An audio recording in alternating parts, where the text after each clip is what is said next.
Seriously. We're back with the Karen project. And guys, we've got a plastic knife. I am loving it. Now, I know it's not perfect, but remember, it doesn't have to be. As I've mentioned before, sometimes you just have to trick the eye. And I feel like we're tricking it pretty good. Seriously. I mean, come on. That is pretty fun. I mean, if I pointed out all the flaws in the Forky project, I'd start getting in my head. It'd be a whole thing. So let's not do that. Always remember, and this is both for myself and anyone watching, whether you try and succeed or you try and fail, either way you win because you tried and you learned something for your next project. So don't beat yourself up. I mean, as a whole, looking at the whole picture here, you turned out pretty great. I know that. So you know what? The haters can just go on get. Anyway, now's the time for the step that will confuse so many people from here on out. And that's wood glue. Seriously, the amount of comments that I get when people see this step out of context is insane. Now, since I know that I'm going to be covering up the top of her head, because remember, we've got that big old yarn hair. Seriously. Every time I look at the face, I'm going to try adding a way to hook it to the ceiling. That way I can try adding on the glue vertically. It's probably a terrible idea because it'll end up running all over the floor. But it's the whole coat, let dry, flip, and then repeating that process that I want to try to avoid because that's what took so long on Forky. So we're going to do it and we're going to see what happens and we'll learn together.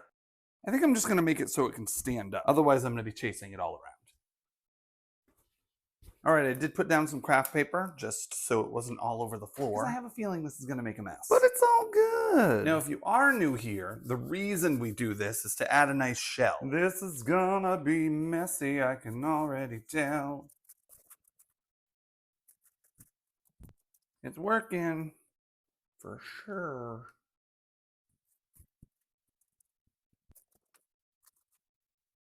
All right, so this is actually working pretty well. So we continue. When I did this stage on the Forky project, so many people thought this looked like butter. So if that were the case, this is truly a butter knife. Oh, thank you. Sorry, I couldn't help it. I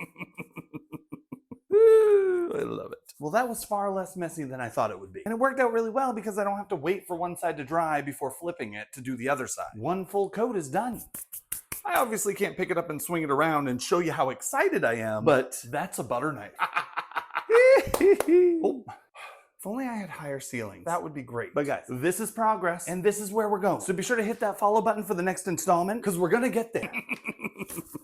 Thanks for 100K followers on Instagram. You guys are amazing. Be sure to share or repost this video to help me out. Find me in all the places. Just look up Rug or Matt, all one word. As always, thanks so much for watching, and stay crafty.